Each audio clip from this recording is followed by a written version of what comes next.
Hey guys, tonight we're stepping quietly into a world that smells faintly of cold stone and candle wax, where the air is thick with the echo of distant chanting and the scratch of quills on parchment.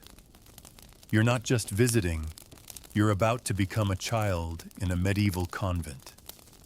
The cloister gates creak shut behind you, and that's it. No going back to your warm little bed at home, no running through the fields in the morning sun.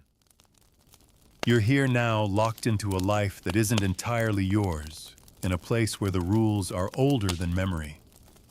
And trust me, you probably won't survive this without a shiver or two. So before you get comfortable, take a moment to like the video and subscribe, but only if you genuinely enjoy what I do here. And while you're at it, tell me in the comments where you're listening from tonight and what time it is for you. Now dim the lights, maybe turn on a fan for that soft background hum, and let's ease into tonight's journey together. The first thing you notice is the sound. Convents in the Middle Ages weren't silent, but they carried a kind of constant hush, broken only by the toll of a bell, the faint murmur of a psalm, or the hard clang of a bucket against the well's edge. You feel small, swallowed by the heavy stone walls. The nuns glide past their habits, brushing the floor in a rhythm that feels ancient and deliberate. You're not here for a quick visit. You're here because your family has decided this is your path, whether you agree or not. Maybe you were the third daughter in a wealthy family with no marriage prospects, or maybe your parents couldn't afford to feed you. Either way, the convent is now your home, and its rules will become your heartbeat. Your day starts in darkness. Before the first pale hint of dawn stains the sky, the night bell calls you from your narrow cot. The dormitory smells of straw mattresses and the damp chill that never quite leaves these walls.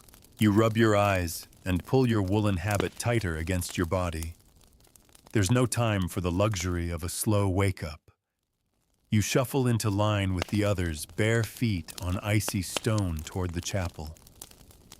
Here, your first act of the day is prayer, long drawn-out chanting that seems to stretch the minutes into hours. For a child, it's a strange kind of torture. The body wants to curl back under the covers, but the voice must rise in the psalms, soft and steady. The convent's chapel is lit by trembling candle flames. The air is smoky, tinged with incense and the faint waxy sweetness of burning tapers. As your eyes adjust, you watch the older sisters moving with a solemnity you barely understand. Each bow, each genuflection is precise, and you learn quickly that mistakes are noticed. The mistress of novices, your stern overseer, stands like a shadow in the corner, her gaze sharp enough to cut through the dimness. She will correct you with a whisper that somehow carries more sting than a shout. After the morning offices, you file into the refectory for the simplest of breakfasts, maybe coarse bread, sometimes dipped in weak ale or a thin porridge made from barley or oats. The nuns eat in silence while one sister reads aloud from the Rule of Saint Benedict or the Lives of Saints. The words wash over you, half understood, half ignored, but you know better than to fidget. A single dropped crust could bring a glare from the mistress, or worse, a small penance. By the time the sun lifts itself above the horizon, you've already been awake for hours. The rest of the day stretches ahead, filled with a rhythm of prayer, study, and labor. For a child, study means endless repetition, copying Latin prayers until your fingers cramp, learning to sing the antiphons in a voice that won't crack, memorizing passages of scripture that blur together in your tired mind. Sometimes your lessons shift to needlework, delicate embroidery that will decorate altar cloths or vestments. Your small fingers fumble at first, but the work is unforgiving. Loose stitches, crooked seams, they're all noticed. Perfection isn't praised, it's simply expected. And then there's the labor. Convents were not purely places of quiet devotion. They were self-sustaining communities. Children hauled water from the well, tended the gardens, scrubbed the stone floors, fed chickens, even stirred the heavy iron pots in the kitchen under the watchful eye of a cook who never smiled. In winter, the stone is so cold your hands ache, but there's no fire just for you. Fires are reserved for the kitchen and maybe the infirmary. Elsewhere, the cold is simply part of the air you breathe. Punishments for mistakes are never far away.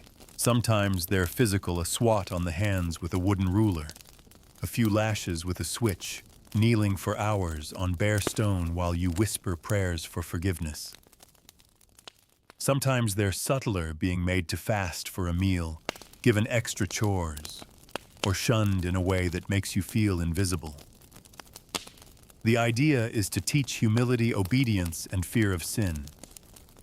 For a child, it teaches something else too, that your body and will no longer belong entirely to you.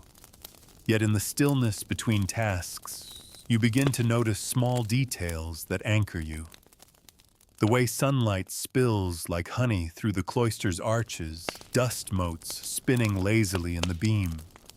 The faint green scent of herbs from the apothecary garden, sage, rosemary, lavender, that the nuns tend with care. The muted laughter you sometimes hear when older sisters speak quietly to each other in the laundry courtyard, away from prying ears. These moments are rare, but they are yours, and they keep the world from becoming entirely gray. At night, after Compline, you return to your cot in the dormitory. Your body aches, your eyelids feel heavy, but sleep is not a gift you can claim right away. You lie still, listening to the wind rattling the shutters and the low creak of the wooden beams above you. Somewhere far away, the church bell tolls the hour.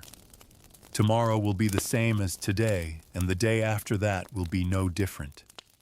You are part of the rhythm now, an unbroken chain of prayers, work, and silence that binds your childhood to a life chosen for you long before you understood what it meant.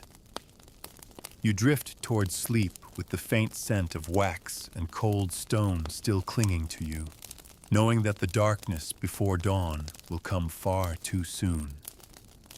Morning comes the same way it always does, abruptly, without mercy. The dormitory bell jolts you from dreams you can't quite remember. You sit up, heart thudding, as the chill instantly bites at your skin. Your woolen habit lies folded at the foot of your cot, scratchy, and still carrying the faint smell of the previous day's labor. You pull it on quickly, teeth clenched against the cold, and follow the shuffling line of girls toward the chapel once again. The darkness of early morning makes the chapel feel otherworldly, like a place caught between night and day. Candlelight pools across the altar, trembling faintly with each movement of the sisters. The psalms begin slow, measured, endless, and you lose yourself in the rhythm, even as your voice threatens to fade. You've learned that drifting too far into your own thoughts risks a sharp nudge from the mistress of novices. She stands like a hawk at the side, her eyes scanning every bowed head, her ears tuned to every note that falls out of place. Prayer isn't simply about devotion here, it's discipline in disguise. Every word must be exact, every movement deliberate. The older girls guide the younger ones with discreet glances or the lightest touch on the arm, making sure no one breaks the fragile order. For a child, it's both comforting and suffocating. You're never truly alone, but you're never free either. After the morning office, the routine continues like clockwork. Today, your task after breakfast is in the scriptorium. The air there smells of ink, vellum, and a faint tang of dust. You sit at a low desk, the light falling just enough from a high window to see your work. Your fingers smudge the black ink as you trace letters over and over, trying to imitate the perfect strokes of the scribe who teaches you. It's a strange form of quiet torment. The room is utterly silent, except for the faint scratch of quills, and every mistake is permanent. There is no erasing on parchment. Each slip becomes a flaw, forever visible to anyone who looks closely. Hours in the scriptorium bend your back and stiffen your fingers. Occasionally the scribe walks past his sandals, scuffing softly on the floor. He rarely speaks, but when he does, it's often to point out how your letters lean too far, or your spacing falters. You nod, swallowing the little lump of frustration in your throat. You want to please him, not because praise is common, it isn't, but because in a place where punishments are swift, the absence of reprimand feels like a gift. The convent garden offers no such reprieve. This afternoon, you're sent to the herb beds to pull weeds. The earth is still damp from a night rain, and it clings stubbornly to your fingers. Around you, rows of sage rue and thyme grow in tidy order. The older nuns tend them with a reverence usually reserved for sacred things. You learn quickly that these plants are more than just pretty greenery. They are medicine food, and sometimes even part of ritual. You watch the infirmarian pluck leaves of mint, explaining to a novice that it soothes upset stomachs. And you think about how in this closed world, every resource must be used wisely. But not all lessons are so gentle. That same afternoon, you witness one of the younger girls falter during a Latin recitation. Her voice wavers, a word slips, and the mistress of novices fixes her with a stare that freezes the air. The girl is ordered to kneel on the stone floor in the corner for the remainder of the session. You know her knees will throb by the time she's allowed to rise, and the humiliation will sting far longer. There is no comfort for her except the knowledge that tomorrow it might be someone else. Meals remain plain vegetables from the garden bread that's gone a little hard, sometimes fish on days when the convent's rules allow. Always eaten in silence, always with scripture recited by a single voice. You chew slowly, not because you want to, but because it's the rhythm here. Nothing hurried, nothing wasted. Even the sound of a spoon against a bowl is noticed. When evening comes, you might think the pace would soften, but it rarely does. Vespers in the chapel mark the close of day's work, but then there are chores to finish before compline. Tonight you're on laundry duty. It's grueling in its own way, hauling buckets of cold water, scrubbing habits against the washboard until your knuckles sting. The soap bites into your skin, leaving it red and raw, but you keep at it until the pile is gone. Older sisters watch over you, correcting your method if you grow too slow or careless. The truth is, there's no moment in the convent that truly belongs to you. Even your dreams are shaped by its walls. The tolling of bells follows you into sleep, and sometimes you wake with the sensation that the mistress's sharp eyes are still upon you. Still, there are fragments of peace you cling to, a sliver of sunset over the cloister wall, the distant coo of pigeons nesting in the belfry, the warmth of a candle's glow against the cold stone as you make your way back to your cot. These tiny things remind you that life here isn't entirely without beauty. It's just beauty you have to learn to notice in the smallest of ways. And so you end another day exactly as it began, in silence, in order, in a world that is as unyielding as the stone beneath your knees. You wake before the bell this time, not because you've adjusted to the schedule, but because your body already expects the cold. The darkness in the dormitory feels heavy, as though it presses down on you. You lie still for a moment, listening to the slow breaths of the other girls. Somewhere a draft slips under the shutters and brushes against your face like a thin, icy hand. The bell finally tolls, deep and deliberate. and the room stirs awake. This morning, the air smells faintly of damp wool and tallow candles left to smolder overnight. You rise, dress quickly, and file with the others toward the chapel. Your bare feet slap softly on the worn flagstones, each step following the same route you've taken every day since you arrived. It's strange how quickly the extraordinary becomes routine. The chapel looms ahead, its shadowy entrance swallowing you whole. Inside, the ritual begins again, Matins lauds, the measured chanting of psalms. The words blur into each other until they no longer seem like language, just a kind of low, endless tide moving in and out. The cold settles deep into your bones, but you keep your posture straight. A single lapse, a drooping head, a slouch will be met with a reminder. And reminders here are never gentle. Today's lesson is in plain chant.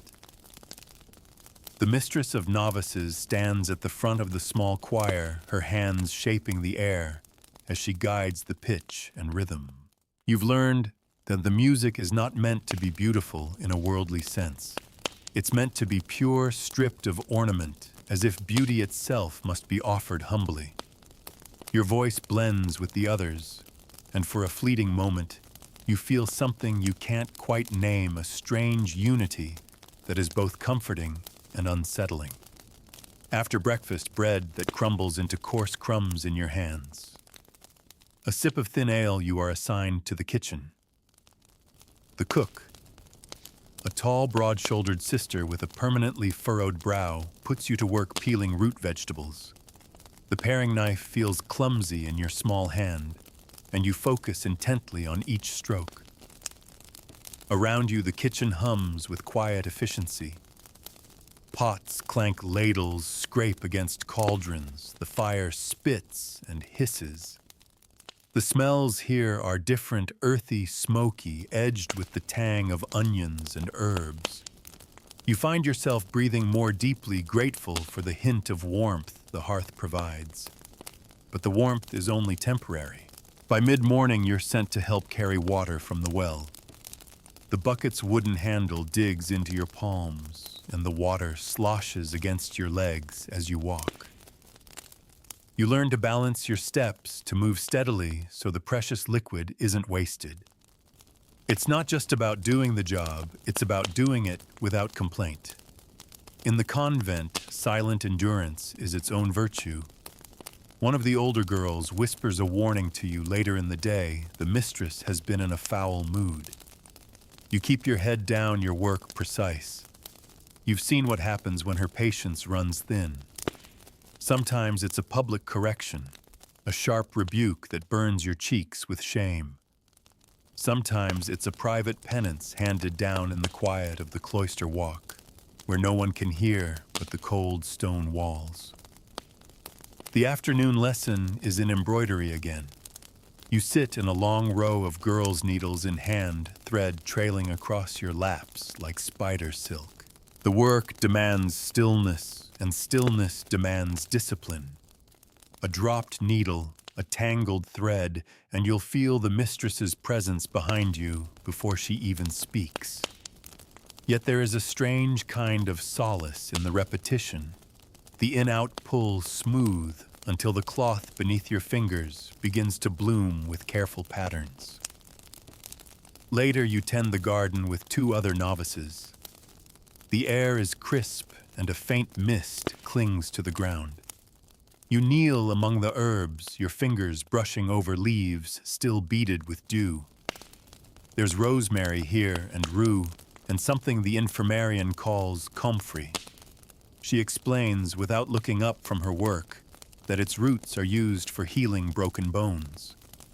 You file the knowledge away, wondering if the garden holds remedies for other, less visible kinds of hurt. Evening brings vespers, then the silent meal thin vegetable broth tonight, with a piece of dark rye bread. The reading during supper is from the life of Saint Scholastica. Her piety described in such glowing terms, you almost expect her to step through the refectory door. You wonder if she ever felt cold, hungry, or tired the way you do now. Somehow, the hagiographies never mention those things. Before Compline, you're assigned to sweep the cloister walk. The broom is little more than a bundle of stiff twigs bound to a wooden handle, and it scrapes loudly across the flagstones. The rhythmic sound seems to echo in the arches, blending with the soft hush of the night wind. You pause for a moment, looking out into the darkened courtyard. The moon hangs low, caught between the stone silhouettes of the walls. It strikes you that you haven't seen beyond those walls in weeks, maybe months. The world outside might as well be a dream.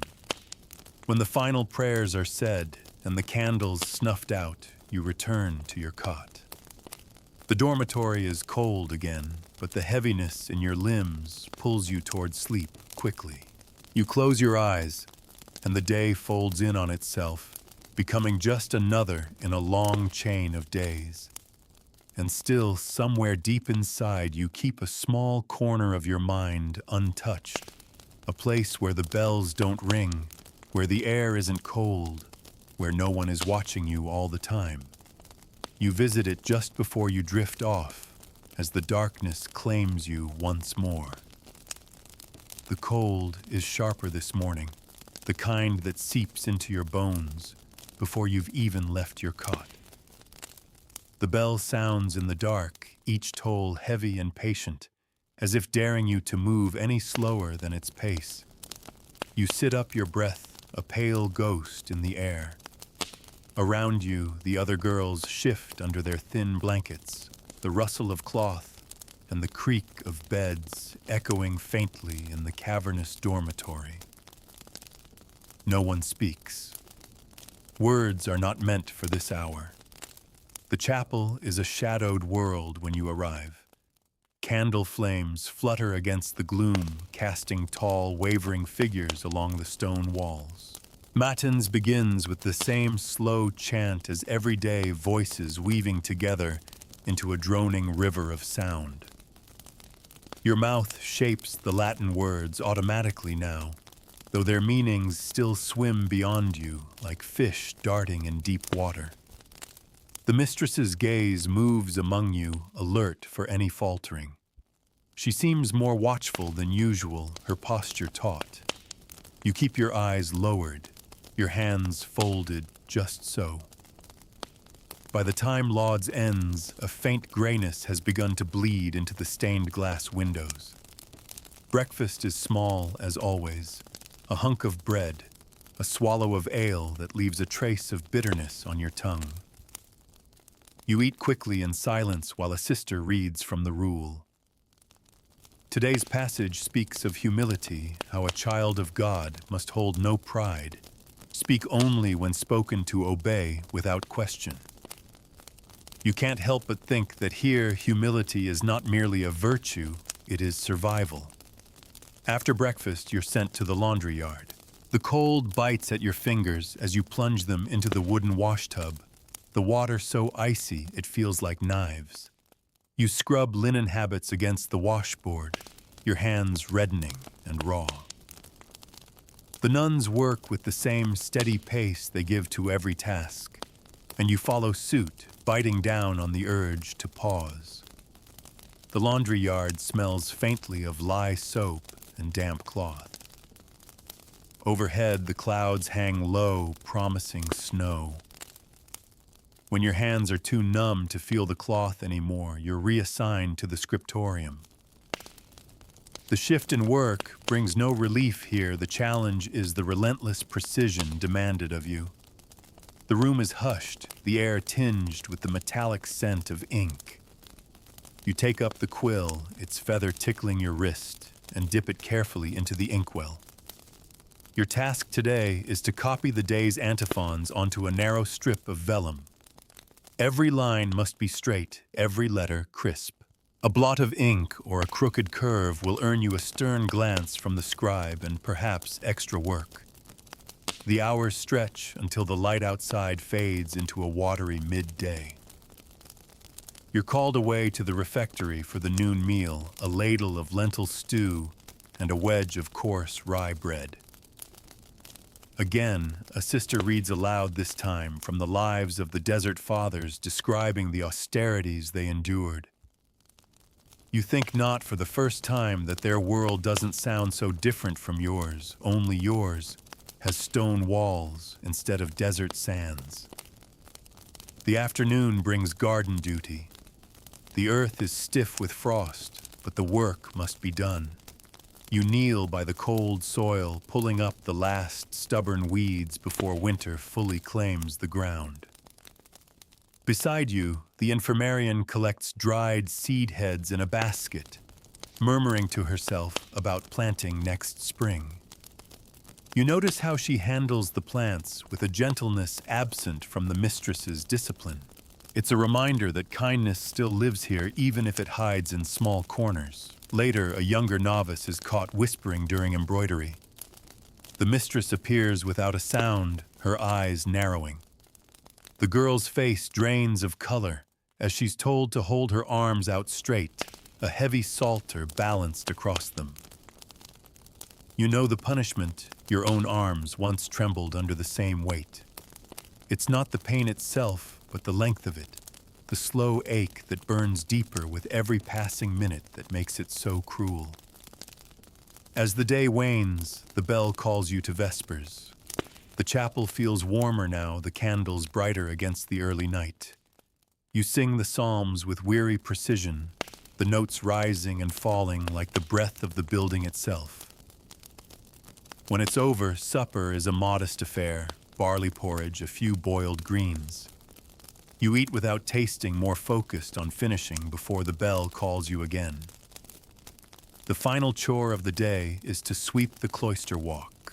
The broom's bristles rasp over the stone, each stroke echoing in the arches. You catch glimpses of the sky through the open side stars beginning to prick the velvet dark, the moon a thin crescent above the roofline. For a moment, you linger at the edge, imagining the world beyond the wall, the sound of a village at night, the smell of hearth smoke curling from chimneys. But then the mistress's voice calls sharply, pulling you back into the stone embrace. Compline closes the day in the chapel's dim glow. The prayers are shorter now, softer, as if even the strict rhythm of the convent can't resist the pull of sleep. You return to the dormitory, sliding beneath your thin blanket. Your hands still sting from the cold water of the morning, your shoulders ache from the broom, and your eyes grow heavy almost at once. As you drift toward sleep, you think about the endless loop of days here, how each one folds into the next, identical, yet somehow heavier with each passing. And still, somewhere deep within you, a stubborn ember of self remains glowing quietly in the dark. The bell wakes you again before the sky has even begun to think about light. It's always the same 3 slow tolls, a pause, then 3 more. And yet somehow this morning they feel heavier, as if they've been wrung from deeper within the earth. You push the blanket aside and your feet hit the cold stone floor. It's a small shock that clears away the haze of sleep faster than any gentle awakening could. Around you, the other girls rise in silence, movements practiced to the point of instinct. No one says good morning. The convent has no use for greetings. You walk together through the long corridor toward the chapel. The corridor windows are just darker shapes in the walls, black panes against the faint gray of pre-dawn. The air tastes faintly of last night's smoke from the kitchen hearth, mixed with the ever-present chill of stone. When you step inside the chapel, the light from the altar candles looks almost alive, flickering across the carved faces of saints that line the walls. The statues watch you as you take your place, their stony gazes unchanging, no matter how many times you bow before them. Matins begins. Your voice joins the river of chant notes, rising and falling in the same pattern you've sung 100 times before. It's the repetition that's meant to shape you, to press you into the mold of obedience without you realizing it. You've heard the older sisters say that the mind wanders less when the tongue is always busy with prayer.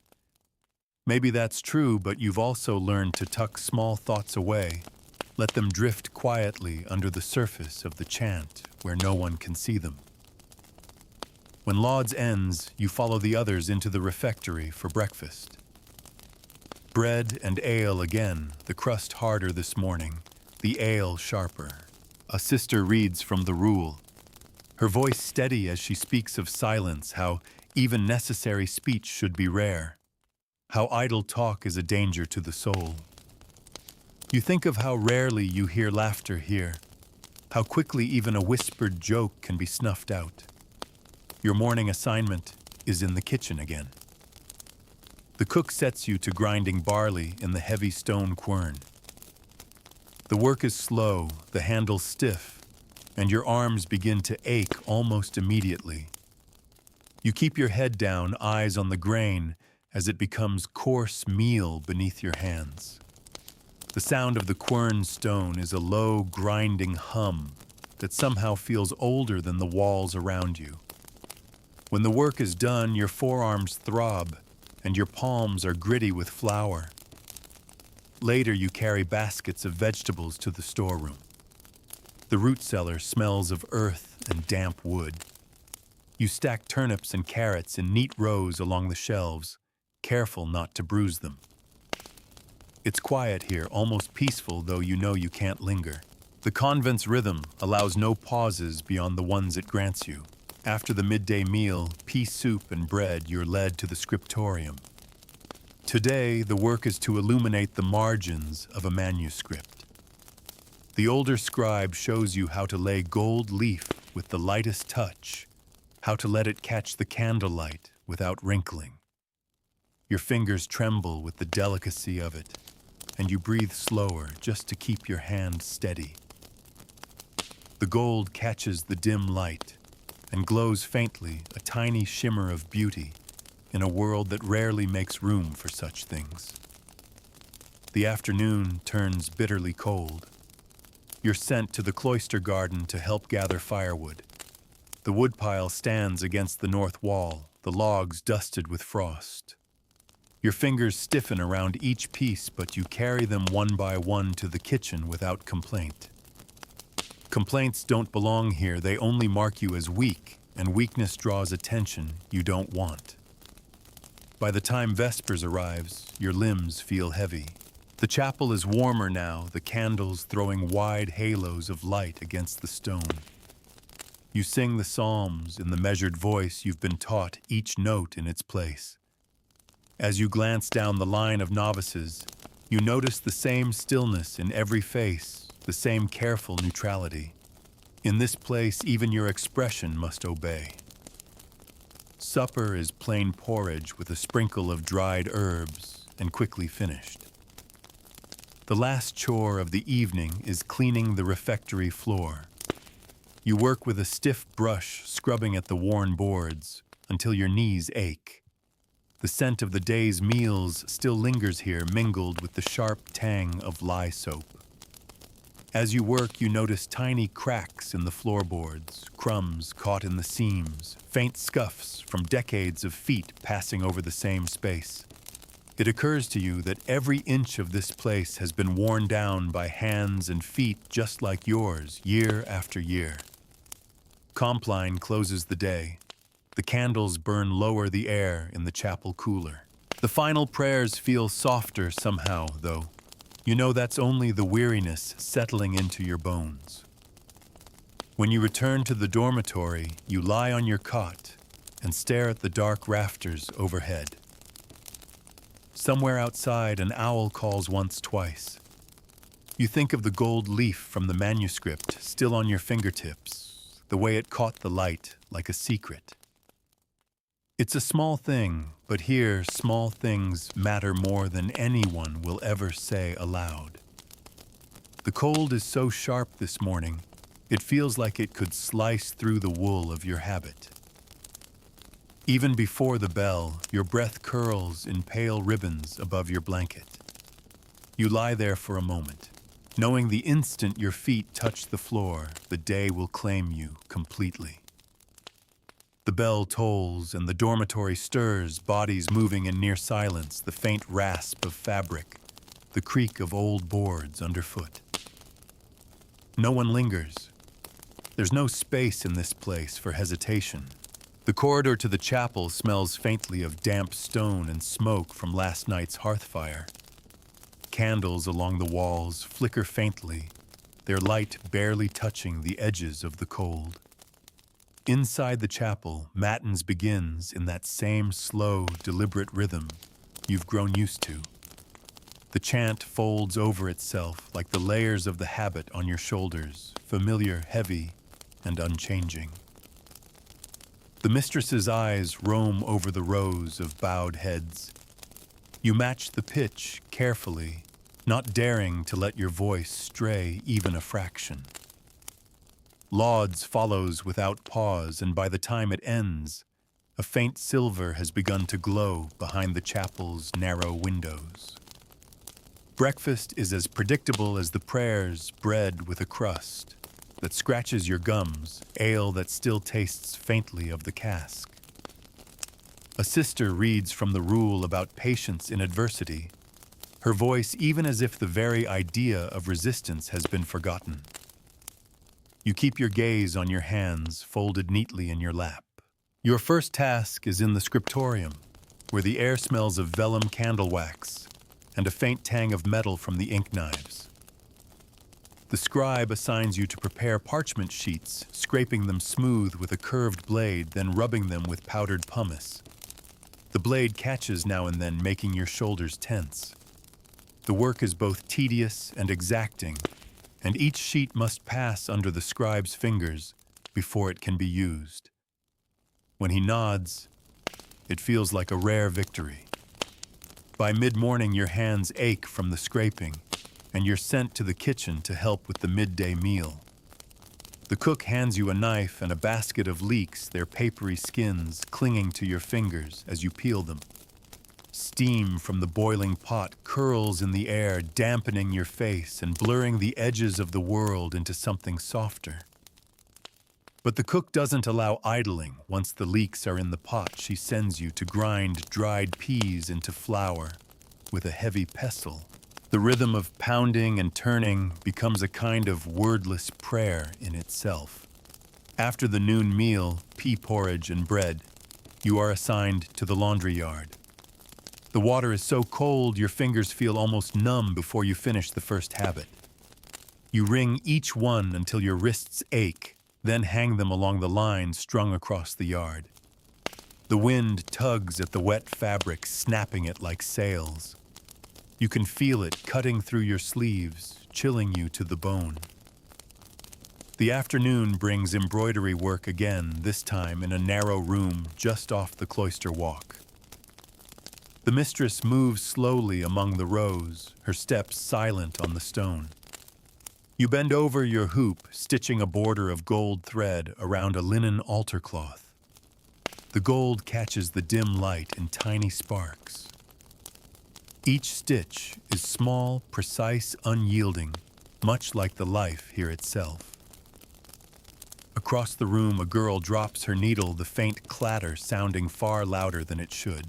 The mistress's shadow falls across her before she even bends to retrieve it. When vespers comes, you welcome the shift in rhythm, even though it means more standing, more singing, more careful composure. The psalms rise and fall like slow tides, and for a moment, you can almost let the sound carry you. The candles flicker in the cold air, their flames bowing toward the stone as if in their own form of devotion. Supper is simple root vegetables boiled in thin broth. You eat without hurry, without conversation. The reader's voice tonight is slow, deliberate, recounting the trials of a saint who endured decades of silence.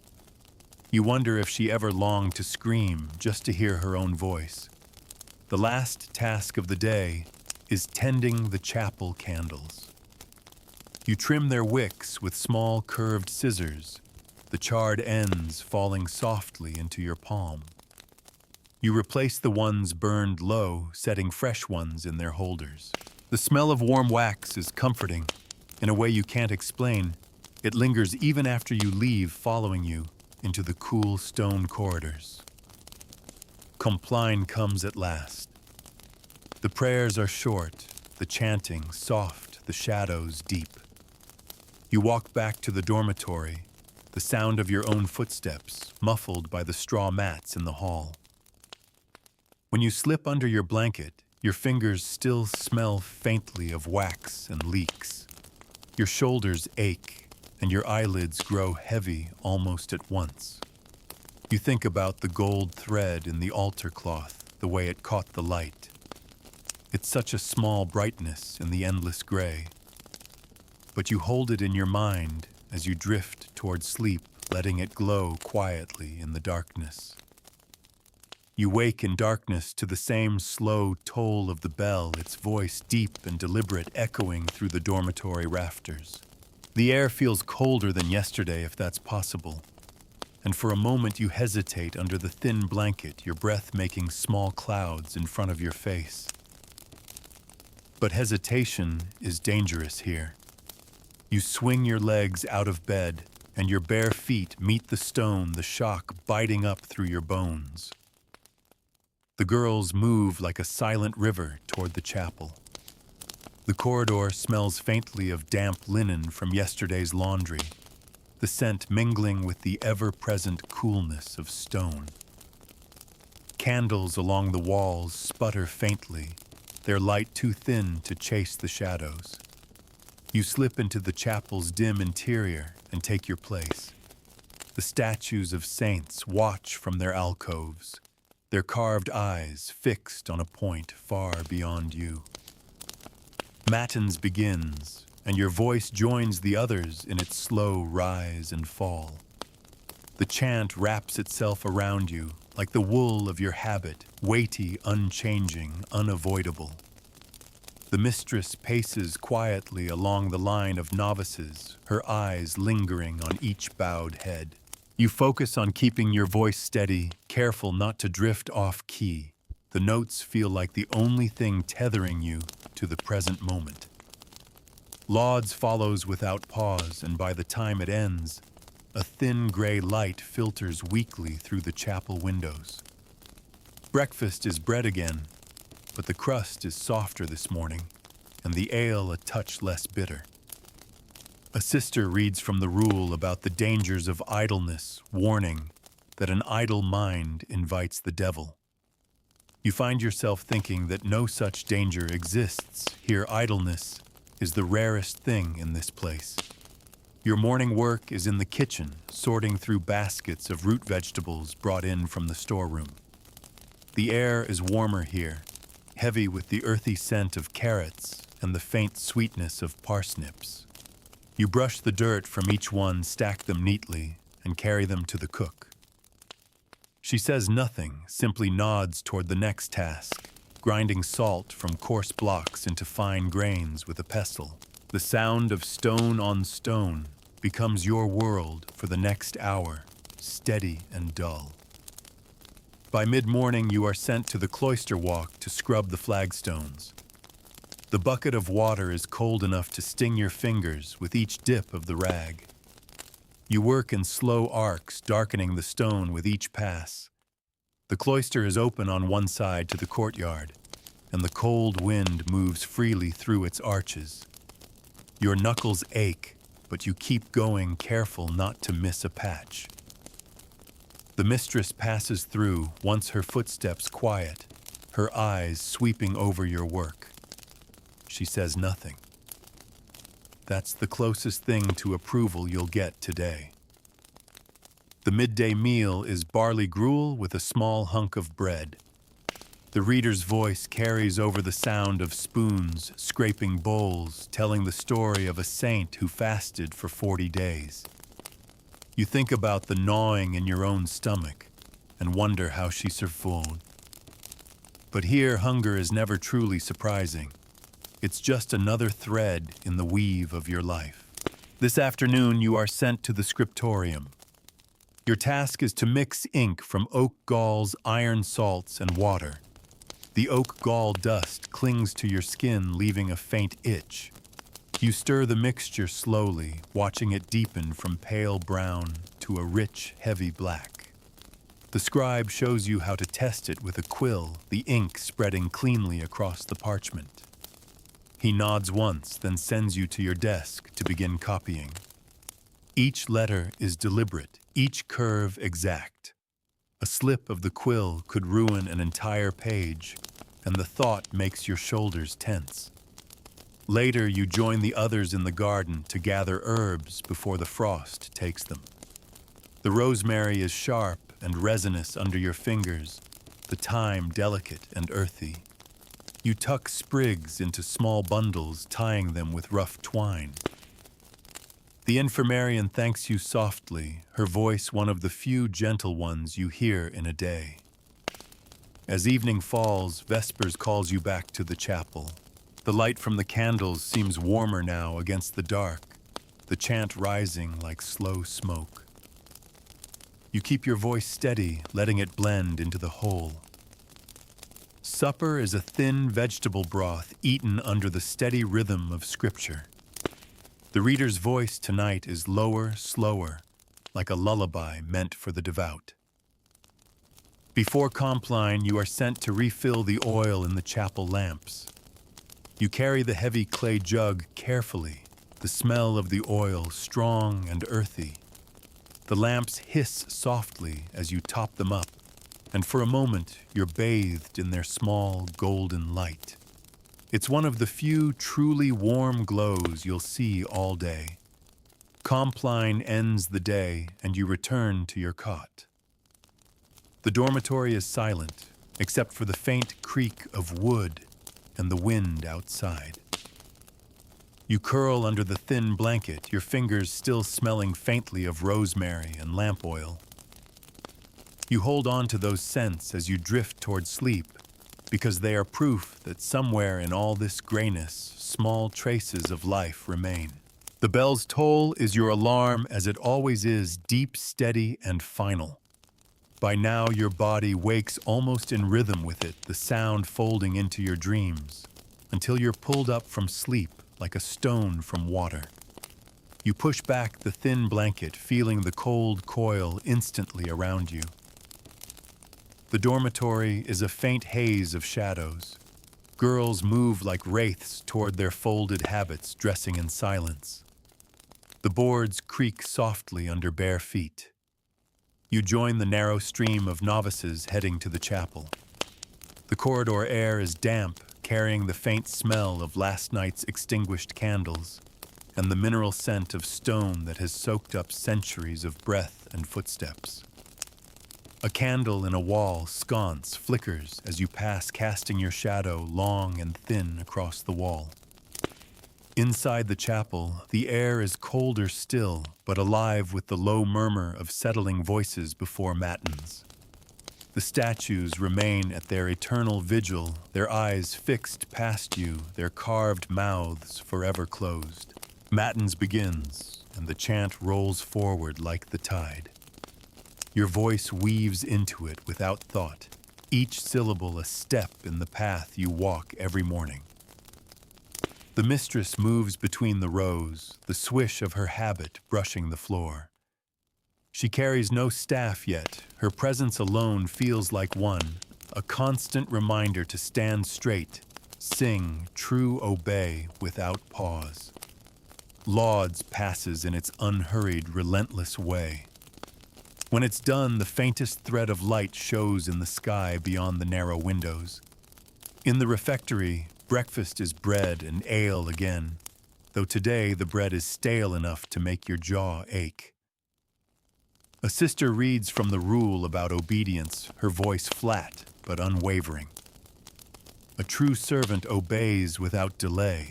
You think about how here delay doesn't just invite rebuke, it brands you as resistant, something no one dares to be. Your first task is hauling water from the well. The rope burns against your hands as you pull the bucket's weight, a familiar drag on your shoulders. The water is so cold it aches in your palms as you pour it into the waiting pails. You carry them carefully across the courtyard, mindful of the uneven stones beneath your feet. No one thanks you, but no one scolds you either, which is the best you can hope for. By mid-morning, you're sent to the scriptorium.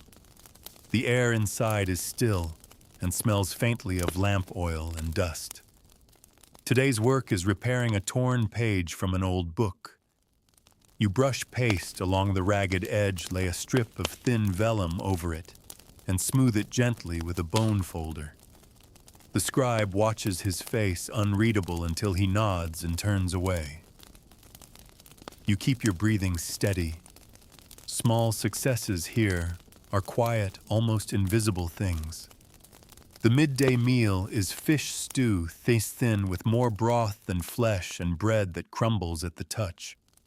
The reader's voice recites the life of a holy virgin who spent her youth in seclusion. You imagine her in a place like this and wonder if she ever felt her walls closing in or if faith was enough to make the walls disappear. This afternoon, you are sent to the garden to turn the soil in the cold frames. The earth is stiff, clinging to the spade in dark, damp clumps. Your breath clouds the air as you work, and your fingers tingle with the slow ache of cold settling into your bones. A robin hops across the path nearby, cocking its head at you before darting away. For a moment, the flash of its red breast feels like a spark against the gray day. Later, you join the embroidery room, working gold thread into the edge of a stole. The mistress moves silently among the rows, her shadow falling over your hands as you pull the thread through linen. Each stitch must be identical, each space precise. You don't dare look up until she moves on. Vespers brings the day toward its close. The chant fills the chapel with long, slow notes that seem to hang in the air even after the last voice falls silent. Supper is barley porridge again, and a reading about a hermit who lived in a cave for decades. You think about how in some ways you already live in your own cave. It just has higher ceilings and a choir. Before Compline, you're assigned to polish the candlesticks in the chapel. You rub each one with a scrap of linen until the dull metal blooms into a faint shine. The scent of the polish clings to your fingers, a sharp contrast to the softer wax smell you've come to associate with this place. The candlesticks catch the light of the few remaining candles, throwing warm gleams against the cold stone. Compline ends in near darkness, the chapel shadows pooling in every corner. You walk back to the dormitory, each step muffled by the straw mats. Curling under your blanket, you let your thoughts drift not toward escape, but toward the robin in the garden, the red of its breast, bright as fire against winter's gray. You hold on to that image as sleep folds itself over you. The bell tolls in the deep dark again, the sound rolling through the rafters like distant thunder. You wake instantly, your body now trained to answer its call. The cold greets you before your eyes are even fully open, pressing against your skin as you throw back the thin blanket. The dormitory is still cloaked in shadow, but you can see the faint outlines of the other girls moving with the same weary precision. There's no speech, no yawning, no lingering. The day begins, as it always does, in silence. The corridor to the chapel smells faintly of damp wool, as if yesterday's laundry never truly dried. Candles gutter in their sconces as you pass, casting jittery shadows along the walls. Inside the chapel, the air is colder still, but alive with the slow murmur of settling voices. Matins begins, and you open your mouth to join the chant. The words fall into place without thought, each note a step in an invisible ladder you climb each morning. The mistress moves between the rows, her eyes keen in the dim light. You keep your gaze fixed on your psalter lips, moving steadily, careful not to falter. Lauds follows the chant, flowing into it without pause. By the time it ends, the faintest gray line stains the sky outside the narrow windows. Breakfast is bread again, harder than yesterday's, and ale that leaves a bitter tang on your tongue. A sister reads from the rule about enduring hardship with joy. You find the words almost laughable, but here laughter is a thing to swallow before it ever reaches your lips. This morning your work begins in the kitchen, chopping turnips for the midday meal. The knife feels heavy in your small hand, its handle smooth from years of use. The air is warmer here, filled with the mingled scents of earth herbs and the faint smoke curling from the hearth. Once the turnips are cut, you are sent to stir a pot of barley and leeks. The steam dampens your cheeks and fogs your vision, and for a brief moment you relish the warmth before you're called to another task. Mid-morning finds you in the cloister garden helping to clear away the last fallen leaves before the frost deepens. The air bites at your cheeks, and the leaves crackle under your fingers as you gather them into baskets. The infirmarian moves among the beds, checking the plants that will survive winter. She shows you how to strip dried lavender blossoms into a jar, their scent filling the air with something unexpectedly soft. You carry the jar back to the infirmary, the aroma clinging faintly to your hands. The midday meal is pea soup, thin and pale with a crust of bread. The reader's voice tells of a saint who bore his suffering without complaint. You spoon the soup slowly, wondering if he'd ever felt his stomach knot the way yours does now. In the afternoon, you are sent to the scriptorium to work on rubrication, adding red letters to mark important passages. The red ink smells faintly metallic, and you must dip your quill lightly to keep it from blotting. The scribe inspects each initial. You make his eyebrow lifting slightly if your line wavers. You keep your breathing steady, your hand slow. There's no rushing precision here. Haste only leads to error, and error leads to the mistress's attention. Later, you join the embroidery room. The task is to stitch a narrow band of blue silk onto the hem of a linen alb. The silk slides under your fingers like water, so unlike the coarse wool you wear each day. For a while you lose yourself in the texture, the quiet repetition of stitch after stitch. Across the room a younger girl fumbles, and the mistress's shadow falls across her. A sharp word, a lowered head, and silence swallows the room again.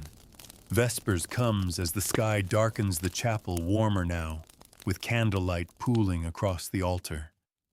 You sing the psalms with the others, letting the notes blur together until they feel almost like breathing.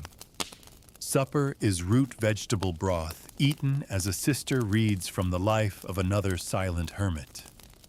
The words feel like echoes of all the other readings you've heard, a litany of endurance, humility, and unquestioning faith. Before Compline, you are told to polish the brass door handles along the main corridor. You rub each one until it gleams faintly in the candlelight. Your reflection looks back at you in warped gold, a thin, pale child in a habit too big for her shoulders. You glance away quickly, almost startled by the sight. Compline ends with its soft finality, the chapel falling quiet as the candles are snuffed. You walk back to the dormitory, the hall dark, except for the occasional flicker of light through a half-closed door. Curling beneath your blanket, you think about the lavender scent still clinging to your fingers. It's a small thing, but it lingers, softening the day just enough to carry you into sleep. The bell tolls again, that deep, slow summons that shakes you from the shallow warmth of sleep. You rise automatically now, your movements so practiced, they feel detached from thought. The dormitory is hushed, except for the faint whisper of cloth and the occasional groan of wood under shifting weight. Your breath curls white in the air, and when your bare feet meet the stone, it's as though you've stepped into ice water. The procession to the chapel moves like a shadow across the cloister walk. The air outside bites at your face, and you pull your habit close, though it never truly keeps the cold at bay. Inside the chapel, the statues loom in their familiar stillness, the saints caught forever in gestures of blessing or prayer. Matins begins, and your voice joins the low river of chant without resistance. Each syllable is another stone in the endless path you've been walking since you arrived. The mistress glides past her steps soundless, her gaze sweeping over the rows like a cold wind. Lauds follows the notes, stretching and falling like a slow tide. When it's over, the sky outside is still pale and unformed. In the refectory, breakfast is a thin slice of bread and ale with a sharper edge than yesterday's. The reading this morning is from the Rule on Humility again. The monk must consider himself always the lowest of all, and you wonder if they choose these passages on purpose when the days are coldest. Your work today begins in the scriptorium, preparing parchment for a new manuscript. You scrape it with a lunellum blade, the sound a soft rasp that fills the quiet. The skin is stiff from the cold, and each pass takes patience. When the scribe inspects your work, his approval comes only as a brief nod. You take it without words, slipping the finished sheets into the neat pile by the desk. By mid-morning, you're sent to the kitchen to help with the midday meal. The cook sets you to peeling onions, their papery skins crumbling under your fingers. The sharp scent fills your eyes with tears, but you work steadily, slicing each one with careful, even strokes. The hearth fire roars nearby, a welcome heat you wish you could stay beside longer. But as soon as the onions are done, you're sent to fetch water from the well, the wind tugging at your sleeves as you carry the sloshing pails back across the courtyard. The midday meal is a stew of onions and barley steaming faintly in the cool air of the refectory. The reader's voice tells of a saint who endured her life in confinement without once asking to be freed. You chew your bread slowly, wondering if that's what true holiness means here, never questioning the bars around you. The afternoon brings work in the laundry yard. The washtub water is so cold, it burns, and the habits you scrub are heavy with the weight of winter damp. You wring them out with stiff hands, hanging each one carefully on the line. The wind twists the wet cloth, snapping it sharply like a warning. Later, you're sent to the embroidery room to continue work on the stole from earlier in the week. The silk still feels strange under your fingers, too soft, too fine compared to the coarse wool you wear each day. You stitch in silence, keeping the spacing exact. Across the table, a girl pricks her finger, and a bead of blood blooms bright against the pale fabric. She hides it quickly, dabbing the spot with a rag before the mistress notices. Vespers comes as the sky darkens the chapel, bathed in a deeper gold from the candles. The chant rises slowly, the notes heavy and deliberate. You match them carefully, your voice folding into the whole. Supper is thin pea soup with a slice of rye bread eaten under the steady drone of a reading about yet another silent ascetic. Before Compline, your task is to tend the fire in the kitchen hearth. You add logs one by one, the flames licking up greedily. The warmth reaches your hands, sinking into your stiff fingers. You stand close for as long as you dare before returning the poker to its hook and stepping back into the chill corridors. Compline ends with the chapel in near darkness, the candles casting only the faintest pools of light. You walk back to the dormitory, the straw mats soft under your tired feet. Curling beneath your blanket, you can still feel the echo of the kitchen's warmth in your palms. It's fading quickly, but you hold on to it in your mind as you drift towards sleep, as if it might keep you warm until morning. The bell drags you from sleep once again, its deep, deliberate toll resonating through the beams overhead. Your eyes open to the dim, bluish dark of the dormitory. The air is so cold your breath hangs in front of your face before fading into nothing. You rise without thinking, each movement part of a ritual, now as fixed as the prayers themselves. The boards groan faintly under shifting weight as the other girls dress in silence. There's no talking, there never is. The walk to the chapel is a slow shuffle over stone. Outside the dormitory door, the air feels sharper than yesterday, the kind that bites through wool and seems to sink straight into your chest. A pale moon still hangs in the sky, caught between the black arches of the cloister roof. You step into the chapel's shadowed interior, the faint warmth from last night's candles long gone. The statues of saints are dim shapes in the darkness, their carved faces unreadable in the flicker of a few small flames. Matins begins with its slow, sonorous chant. Your voice folds into the stream of sound, neither louder nor softer than the others. The mistress glides along the row, her eyes scanning each bowed head. You keep your gaze fixed on the psalter in your hands, your lips moving with careful precision. The chant winds into lauds, and by the time it ends, a thin wash of gray has begun to touch the stained glass windows. Breakfast is bread again, hard enough to make you chew slowly, and ale that leaves a faint metallic tang at the back of your throat. The reading from the rule this morning is about poverty. All things are to be held in common. No one is to claim anything as her own. You think about your single wooden comb, your little sewing kit items you touch every day but can't truly call yours. Here, ownership belongs only to the convent. Your first task today is in the storeroom. The air is thick with the scents of dried herbs, old wood, and the faint mustiness of long-kept grain. You're told to sort sacks of flour, stacking them neatly against the wall. The burlap scratches your palms and dust rises with each movement tickling your nose. You work until your arms ache, then carry baskets of dried beans to the kitchen. By mid-morning, you are in the scriptorium again, this time tasked with ruling lines on fresh parchment. You use a sharp stylus, pressing lightly but firmly to mark the faint grooves that will guide the writing.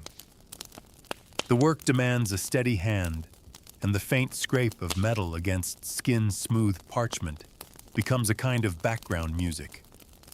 The scribe inspects your work, once nods without comment, and moves on.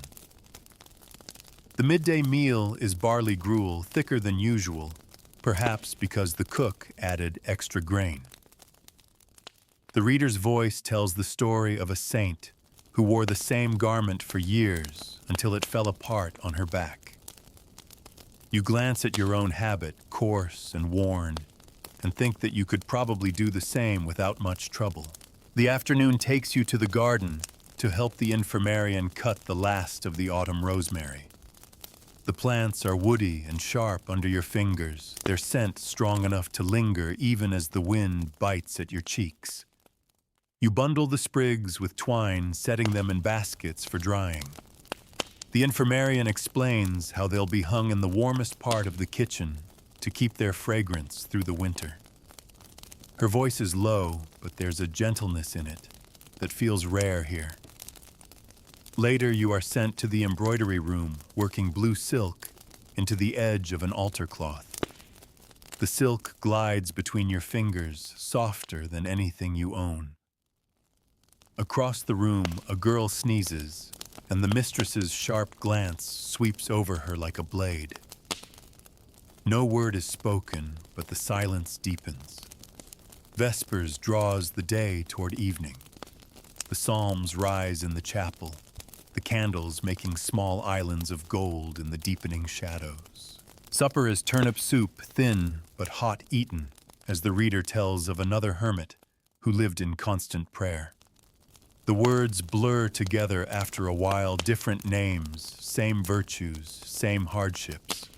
Before Compline, you are sent to refill the sand in the candle trays, brushing away the ash from burned wicks. The grains hiss faintly as they pour from your hands into the trays. When the candles are lit again, the flames dance low, their light trembling against the stone. Compline closes the day with its brief prayers, and you walk back to the dormitory through corridors that smell faintly of cold air and smoke from the kitchen hearth. Curling beneath your blanket, you can still smell rosemary on your hands, sharp and green even in the darkness. You hold on to that scent as you drift toward sleep, letting it carry you somewhere quieter than the convent walls. The bell tolls in the same slow cadence, a sound so constant, it now threads through your dreams. You rise before the last note fades, already reaching for your habit in the half-light. The dormitory is as it always is, silent shapes dressing without a word, bare feet whispering over stone. Your breath mists faintly in the air as you follow the line of girls toward the chapel. The cloister walk is darker this morning, clouds hanging low over the courtyard and swallowing the moonlight. The air smells faintly of wet stone as though rain passed in the night. Inside the chapel, the cold is sharper than the corridors. The saints stare down from their alcoves, their carved eyes deep in shadow. Matins begins the chant, rolling forward in its deliberate rise and fall. You follow each note as if it's a stepping stone over deep water. The mistress passes behind you, her presence so close you feel the faint shift in the air. Lauds follows, and by the time it ends, the light outside has shifted from deep gray to the palest silver. In the refectory, breakfast is bread and ale again.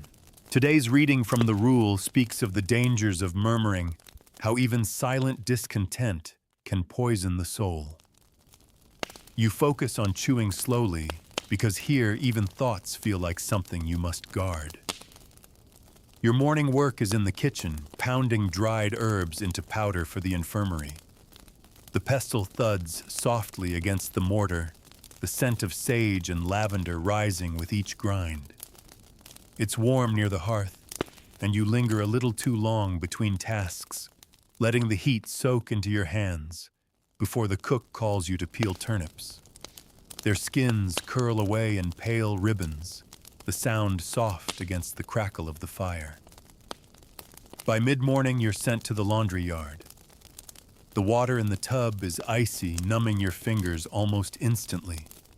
You scrub a heavy woolen cloak, the soap stinging the raw skin on your knuckles. When it's finally clean, you wring it out with stiff, aching hands and hang it on the line.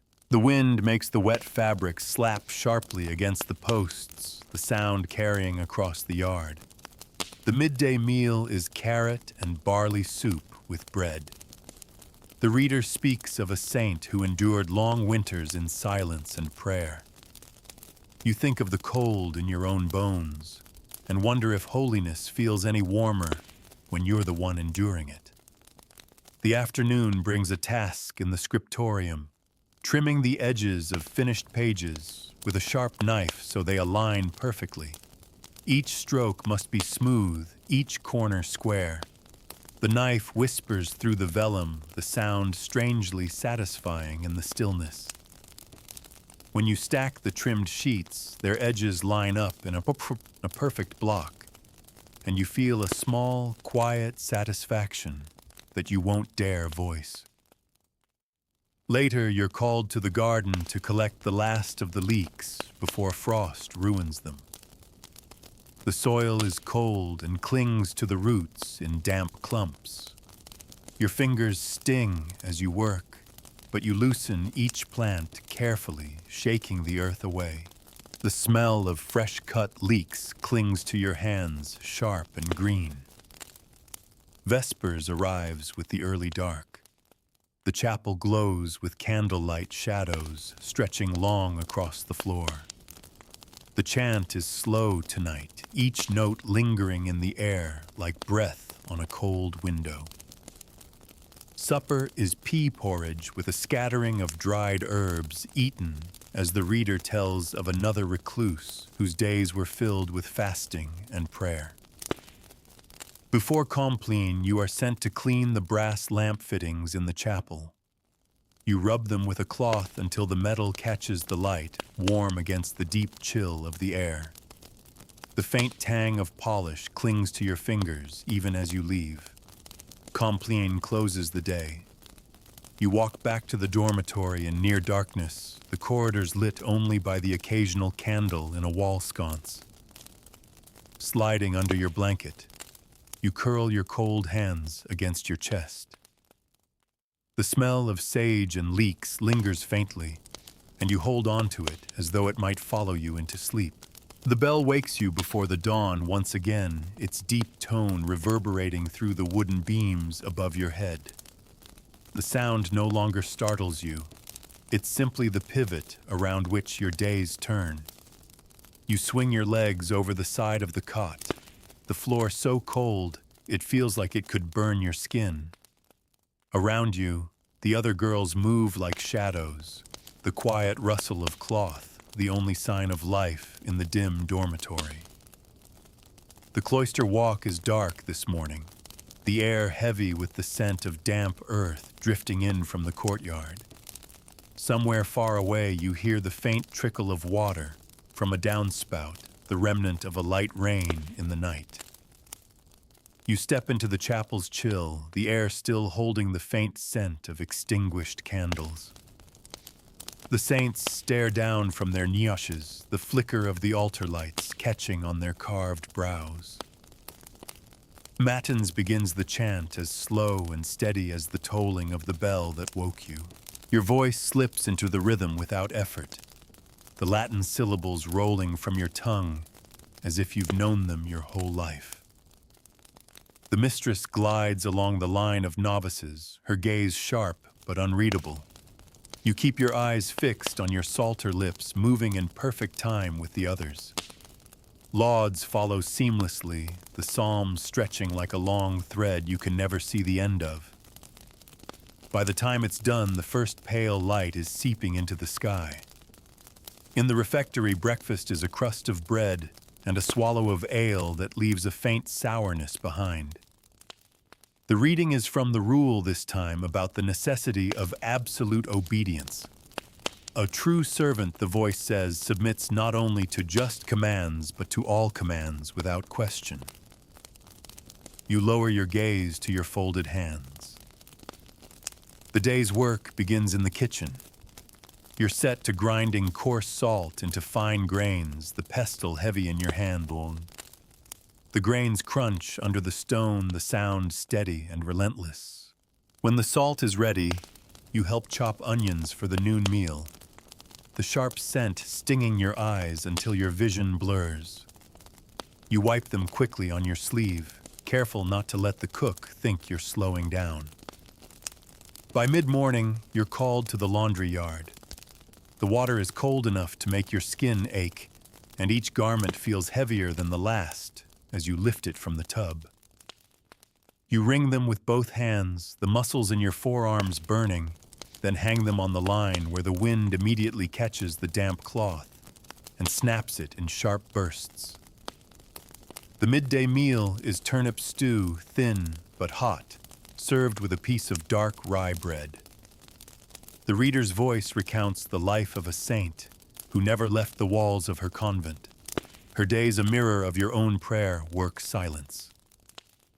You chew slowly, wondering if she ever dreamed of the world beyond the gates. This afternoon, you are sent to the scriptorium to begin ruling a fresh set of parchment sheets. You press the stylus lightly but firmly, marking out the lines that will hold the next psalter's text. The work is quiet and oddly calming, the faint scratch of the stylus the only sound around you. When the scribe passes by, he glances at your work and gives a short nod before moving on. Later, you're called to the garden to strip dried rosemary from its stems for the infirmary's stores. The scent is sharp, almost medicinal, and it lingers on your fingertips. You carry the bundle inside, handing it to the infirmarian, who thanks you with a small smile, a rare gesture in this place. Vespers arrives with the early evening. The chapel glows gold in the candlelight, shadows curling in the corners. The chant rises slow and steady, the voices weaving together into something that feels endless. Supper is lentil soup and bread eaten as a sister reads of a hermit who prayed so long he forgot the passing of the seasons. Before Compline, you are sent to clean the candelabra in the chapel. You run a cloth along the arms, the brass warming faintly under your touch. When you light them again, the flames bloom one by one, scattering the darkness just enough to make the space feel alive. Compline closes the day. You walk back to the dormitory through corridors thick with shadow, the candles in their sconces guttering faintly in the draft. Curling into your blanket, you still smell rosemary on your hands. You let the scent carry you towards sleep, imagining fields beyond these walls where it grows wild and free. The bell's slow, steady toll pulls you from sleep like a rope drawn from a well. You know its weight before you even open your eyes. The dormitory is dim, a pale wash of cold light leaking through the high windows, the air sharp and thin in your lungs. You slip from your cot without speaking, the wooden boards creaking under your feet as you dress. The other girls move as they always do, heads lowered, eyes half-lidded, mouths closed. There is nothing here to greet the morning except silence. The cloister walk is damp underfoot, the stones dark with last night's rain. A faint mist hangs low in the courtyard, clinging to your habit as you pass. The chapel swallows you in its shadowed stillness. The saints stand guard in their niches, the altar candles flickering in the draft that seeps through the door. Matins begins with its slow, measured chant, the voices rising together, like breath drawn in and out by one body. Your own voice slides into the familiar rhythm, each syllable fitting exactly into the space carved for atte by centuries of repetition. Lauds comes and goes, and the sky beyond the chapel windows shifts from gray to a washed-out silver. In the refectory, breakfast is bread and ale again, bread so dry, it scratches your throat, ale that leaves a faint tang of wood from the cask. The reading is from the rule about perseverance. Let the monk's life be a daily martyrdom. The words settle on you like a weight you already carry. The morning's work is in the scriptorium. You are given a sheet of vellum and told to practice capital letters in red ink. The quill's tip must be held just so. Too much pressure, and the ink bleeds like spilled wine. You steady your hand, tracing each line slowly, the smell of the iron gall ink faint but metallic in the cool air. The scribe passes behind you, once glances at your work, and moves on without a word. That is as much praise as you'll get today. By mid-morning, you're sent to the kitchen to shell dried beans for the midday meal. The pods crack softly in your fingers, the beans clinking as they fall into the bowl. The warmth of the hearth is a welcome change from the scriptorium's chill, but you know better than to linger too close. As soon as the beans are shelled, You're told to fetch water from the well, the rope rasping in your hands as you draw the heavy bucket up from the dark. The midday meal is bean stew with a wedge of rye bread. The reader tells of a saint who slept on bare stone for decades, taking no comfort from bed or fire. You think of your own cot and its thin blanket, and how even that would seem a luxury to her. The afternoon's work is in the garden, clearing the last of the frost-bitten leaves from the herb beds. The air smells of damp soil and rosemary, stems the cold, biting through your sleeves until your fingers ache. You work in silence beside the infirmarian, who carefully digs out the roots of a dead plant, her breath clouding the air with each exhale. Later, you join the embroidery room to continue the border of gold thread on the altar cloth. The thread catches the dim light, bright as sunlight trapped in silk. You keep your stitches even careful not to pull the thread too tight. Across the table, a novice drops her thimble, the metallic ring startling in the hush. The mistress's gaze sweeps over her sharp and wordless. Vespers comes with the fading light, the chapel bathed in the gold of candle flame. The psalms move slow and deep, the chant sinking into the stone around you. Supper is carrot and barley soup, eaten under the low murmur of another saint's biography. Before Compline, you are sent to trim the wicks of the chapel candles. The blackened ends fall away under the small, curved scissors, the air rich with the scent of burnt tallow. You set fresh candles where needed, their wax cool and smooth under your fingers. Compline ends the day. You walk back through the cloister, the night air damp against your face, the courtyard swallowed in darkness. In the dormitory, you curl beneath your blanket, still smelling faintly of tallow and damp earth.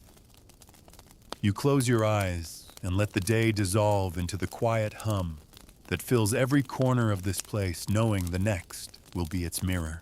The bell's low toll rolls through the beams overhead, deep and steady, pulling you awake before your eyes even open. The air in the dormitory is damp and cold, the kind that settles into your bones.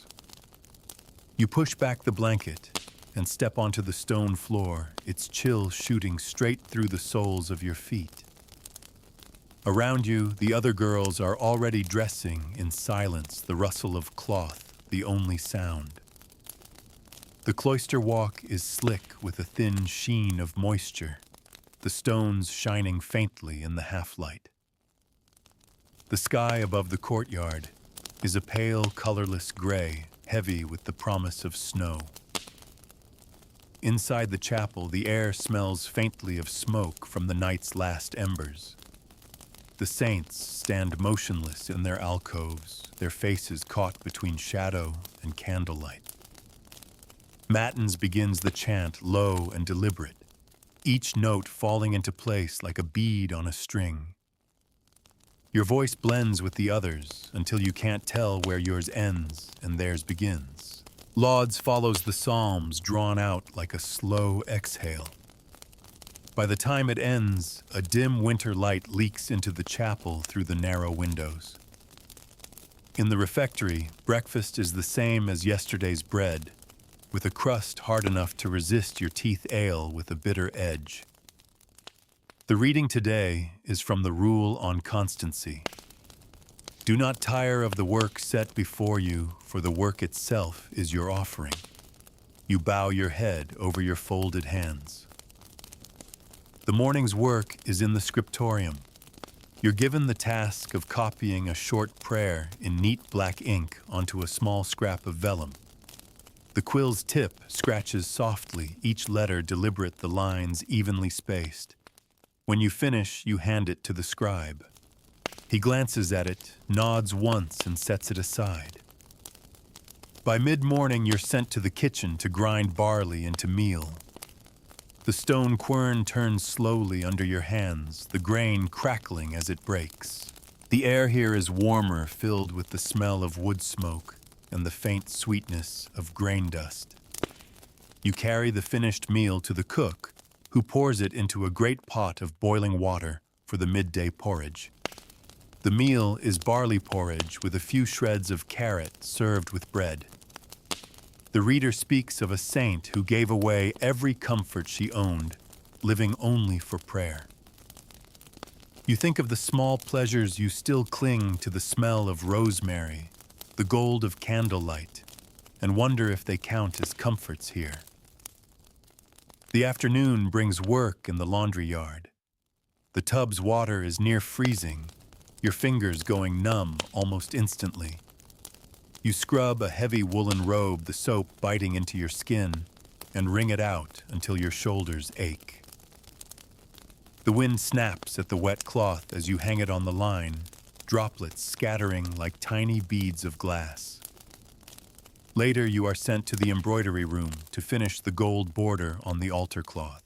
The thread gleams in the dim light, each stitch a tiny point of brightness. You keep your movements steady, your breathing slow. Across the room, a novice coughs into her sleeve. The mistress's gaze finds her sharp and silent. Vespers comes as the sky darkens to a muted blue. The chapel glows with its small constellation of candles, the chant rising and falling like a tide. Supper is thin lentil soup eaten under the steady voice of a reading about a hermit who died in her cell, her devotion unbroken to the last. Before Compline, you're tasked with tending the kitchen fire. You add logs carefully, listening to the low crackle as the flames take hold. The warmth touches your face and hands, seeping in just enough to make you reluctant to leave. But the bell calls you back to the chapel, its note cutting through the quiet. Compline is brief tonight, the prayers softer, the chanting slower. You return to the dormitory, through the dim corridors, the air thick with the scent of wood smoke. Curling under your blanket, you can still feel the fire's warmth lingering faintly in your palms. It's a small thing, but here, small things are everything. And now, as the last toll of the day's bell fades into the quiet, you let the rhythm of life within those walls begin to dissolve.